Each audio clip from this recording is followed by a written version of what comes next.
जय माँ बगलाव जय माँ विंध्यवासिनी, जय श्री श्याम। मुझे कमेंट बॉक्स में किसी ने लिखा है कि आप कहाँ रहती, मुझे मिलना है। बात तो सब इतना एटीट्यूड में, उनके लिखने में भी इतना एटीट्यूड रहता है ना, जैसे कि मैं इन लोग की बाप की नौकर हूँ कि इन्होंने आदेश दिया और विद्या देवी हाजिर हो गई कि बोलो मेरे आका तुम्हें क्या चाहिए। शमशान में रहती विद्या देवी, बताओ शमशान में मिलना है? मैं शमशान की पुजारी हूँ, शमशान के अधिपति हूँ, शमशान में रहती हूँ। तुम लोग के गांड में कितनी चर्बी है ना, सुलेमानी रेवानी कीड़े कहाँ कहाँ से निकलते हैं ना। औरत दिख गई तो औरत को मिलना है, सही बात है ना। इससे तुम्हारे घर की औरतें बाहर जाती 10 के साथ सोने के लिए, पहले उनको देख लो कहाँ जाती क्या करती है। खुद की औरतों को तो खुश कर नहीं पाते हो, बाहर एक औरत तांत्रिक मिल गई तो चलो मिलना है। इसलिए तुम लोगों को मैं भड़वे चौधरी की औलाद कहती हूँ। तुम लोग जैसे लोगों को ना बात करने का वो नहीं है। दूसरी बात, नहीं मेरे बहुत सारे लोग दिमाग ख़राब करते हैं ना, इससे मुझे बोलना पड़ता है, ठीक है। अब जैसे लॉटरी का करारा जवाब दिया तो आदमी ने वो कर लिया, क्योंकि क्या है ना, ये आज की तारीख में ज़बरदस्ती का एटीट्यूड दिखाना, कोई पुलिस वाला हो गया, कोई हो गया, चलो इसको ज़रा कुछ दो तोड़ पानी मिल जाए चाय पीने। मैं तुम सबकी बाप हूँ इस मामले में, याद रखना। मेरा हर काम एकदम सही तरीके से और हर काम का एक प्रूफ रहता है। मैं किसी का भी कोई चीज़ को, मेरे पर कोई आ ही नहीं सकता। और जो लोगों ने आने की कोशिश की उनको मैंने डायरेक्ट ऊपर पहुँचा दिया। इतनी ताकत तो समझो, पूरा वर्ल्ड चला रही, पूरा इतना बड़ा यूट्यूब चला रही, लोगों का मारण मोहन वशीकरण कर रही। तुमको डर लगना चाहिए कि औरत के नाद में लगे हमारी बैंड बजा देगी। अब इतनी बड़ी यात्रा पे आई, कुछ लोगों ने मुझे हल्के में ले लिया है, कुछ लोग महान बनने को देखते हैं कि अरे इसका पैसा बहुत खर्चा हो रहा है, इसको बचाने को बहुत देख रहे हैं। मैं यहाँ पे करोड़पति बनने आई हूँ, और जब तक मैं लोगों को लेके चलूँगी नहीं, 2 पैसा खर्चा करूँगी नहीं, तो मैं करोड़पति बन नहीं सकती। और जो कुछ लोग इतनी होशियारी चोद रहे ना, पहले अपने गिरबान में झाँक के देखें, ठीक है। 2000 दारू के लेंगे पीने के लिए लेंगे पैसा, हाँ 500 की दारू पियेंगे, 1500 अपनी माँ के भोसड़े में डालेंगे। उसके बाद बोलेंगे और वो नहीं तो माया मैडम के गांड में तुरंत गूगल पे कर दिया जाएगा। वैसा हमारा क्रिया चरित्र नहीं है। हम लोगों के साथ जो काम करते हैं ना लोग, मैं आपको एक और बात बता देती हूँ। मेरी यात्रा पे मैं अपने रमेश भाई के साथ आई हूँ, और चाहे कितनी भी एड़ी चोटी की जोड़ लगा ले, बल्कि ये होगा कि दोबारा से आप लोग नहीं आओगे, लेकिन मैं तो उन्हीं के साथ यात्रा पे आऊँगी, क्योंकि उनके साथ। बल्कि याद रखना कि मैं ऐसी हूँ कि मैं जिनके साथ अपना यात्रा करती हूँ, जिनकी वजह से मेरे को फ़ायदा होता है ना, मैं उन्हीं के साथ आऊँगी जाऊँगी, ठीक है। मैं जानती हूँ कुछ लोग मुझे मेरे रमेश भाई और मेरे ग्रुप वालों के सामने गिराने की कोशिश कर रहे हैं, मेरी बुराई कर रहे हैं।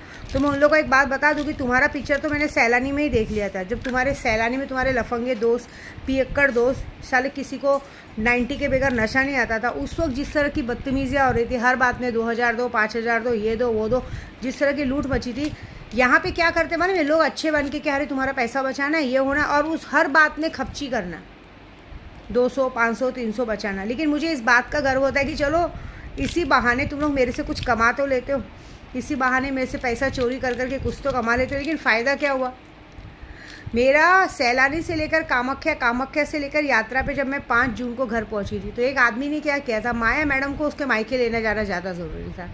उसकी वजह से मैं वापस से 2 महीने के लिए, फिर वापस आपको पता है वापस से मैं कामाख्या चली गई थी। उसमें क्या हुआ था, इन लोग ने जितना भी हराम का पैसा कमाया था मुझसे, अचानक से इन लोग का घर गिर गया था। भाई झोपड़पट्टी में रहते, घर तो गिर ही जाएगा, पूरा घर गिर गया था।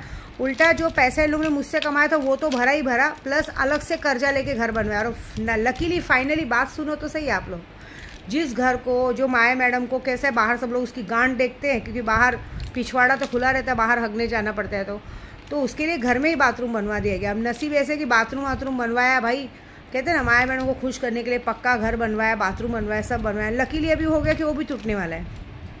इतना सारा कर्जा लेके बनवाया, फिर वो भी टूटने वाला है। तो आप एक बात बताओ, कोई इंसान आपको मानता है, सम्मान देता है, अगर आप लोग उसकी बेइज्जती करके उसको लूट के अपने घर में बनाने को सोचोगे तो पैसा बचेगा ही नहीं। मैंने क्या कहा आपको, अभी आप घर ले लोगे, अपने बच्चे का एडमिशन करा लोगे, आगे भाड़ा कहाँ से भरोगे? और मैं माया मैडम को एक बात बताती हूँ, तू किसके भरोसे बैठी है? तेरे पति के भरोसे?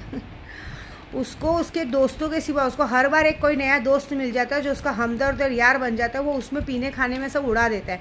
उसको तेरे से कोई मतलब नहीं। तू एक नंबर की बेवकूफ़ और चूतिया औरत है। तेरे को खुद को कोई हमसफ़र ढूंढ के हट जाना चाहिए। तू जानती है तुझे तेरे आदमी से कोई सुख नहीं, फिर भी तुम लोग जैसी औरतें क्या करते हो, मैं ज़बरदस्ती। देखो मुझे तकलीफ थी ना, तो मैं डिवोर्स लेके हट गई। मुझे ज़बरदस्ती गले में पट्टा बांध के रखने का शौक नहीं। लेकिन मैं तुझे भी बोलती हूँ कि जब पता है कि आदमी हमें देखता नहीं, खर्चा पानी नहीं देता, हर एक चीज़ के लिए तरसना पड़ता है, इतने साल से इतना सारा पैसा सब कुछ पाने के बाद भी खुद ही गहने पहन के घूमता है, खुद ही अपनी देखता है, तेरी देखता भी नहीं है। तो तुझे खुद को नहीं लगता है कि क्या माँ बाप का क्या मुँह देखूँ, मैं खुद किसी हमसफ़र को ढूंढ के निकल जाऊँ? लेकिन क्या करे ना, तूने भी 10 हांडी में मुँह मारा है, तुझे भी कोई मिलने से रहा, क्योंकि कोई कौन मिलेगा तुझे। तुम लोग अपने बच्चों को पढ़ाने को सोचते, तेरा आदमी अभी से डर रहा है कि मैं एडमिशन तो करा दूंगा, बाद में पढ़ाऊंगा किधर। हर बात में चोरी, हर बात में खपची, हर बात में डेली रोज़ का पैसा दिया रहेगा तो एक बार ये नहीं बोलेगा आदमी कि नहीं आज मेरे पास पैसा है, रहने दो मैं देख लूँगा। नहीं, दो, उसमें से बचा बचा के करना है और झूठा बोलना, ये खर्चा क्या, वो खर्चा क्या, वो खर्चा क्या। तो मियाँ बीवी का रिलेशन है कहाँ? यहाँ तो तुम बाकी कहते ना चोरों के तो बादशाह बन के बैठे हो। चोर बाकी सब तो चोर नहीं है, लेकिन तुम तो चोरों के बादशाह बन के बैठे हो। सबको पता भी है क्या कि ये बंदा हम लोग को बता रहा है कि इस औरत के पैसे बचाने चाहिए, ये करने चाहिए, लेकिन सबसे बड़ा चोर और डकैत तो ये है कि ये उसका पूरा हर पैसा ले लेके रख रहे हैं। इसे तो कमीशन चाहिए, ये तो चाहता है कि बाहर सब लोग बाहर खाना खाने जाए, ये करने जाए, तो मुझे 2 पैसा मिलता रहे, उसमें से भी मैं बचाते रहूँ।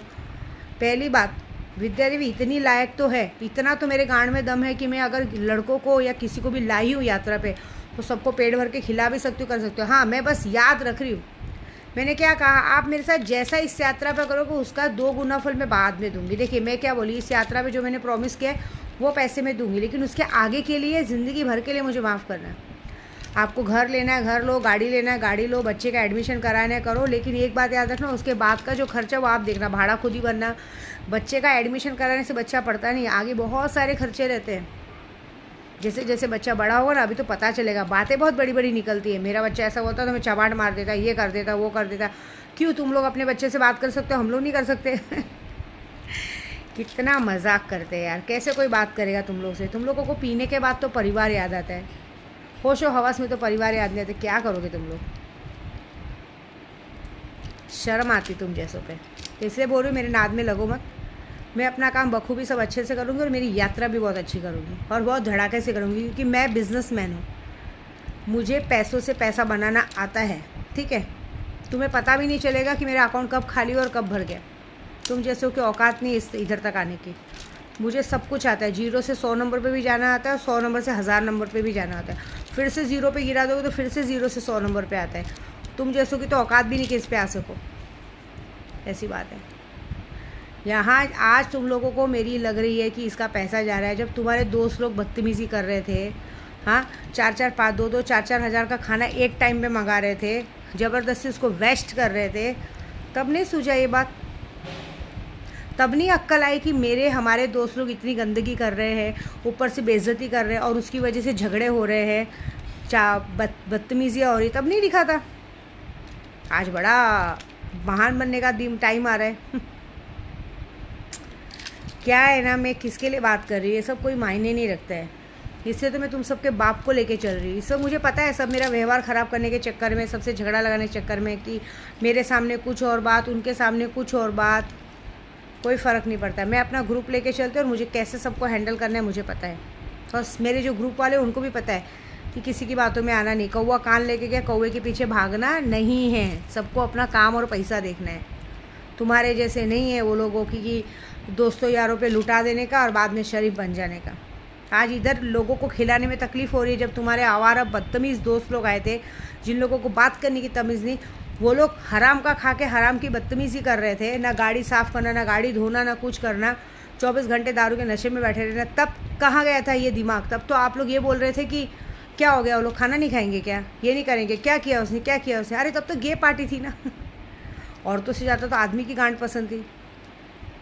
तो चलो उसकी मौत का भी खबर आएगा। अभी 3 दिन हूँ मैं, कुछ ना कुछ तो होगा, उसकी भी सबकी हालत ख़राब होगी। देखो मैं क्या बोल रही हूँ, मेरे से दुश्मनी ली है ना तो मैं अच्छे से निभाऊंगी। मैं ऐसी हूँ, मेरे से आप लोग दिल से दोस्ती करके रखो, लेकिन जिसने मेरे से दुश्मनी ली ना तो फिर याद रखना, जब तक आप लोग रोड पे बैठ के भीख नहीं मांगोगे तब तक तो ये चंडालनी पीछा नहीं छोड़ेगी। बस इतना। और मैं यूट्यूब वालों को भी यही बोलूँगी, ज़्यादा दिमाग पे लगने की मैं कोशिश करो, मुझे मिलना है, ये करना है, वो करना है। ठीक है, विद्या देवी किसी को मिलने मिलाने का काम नहीं करती, अपना पूजा पाठ का काम करती है।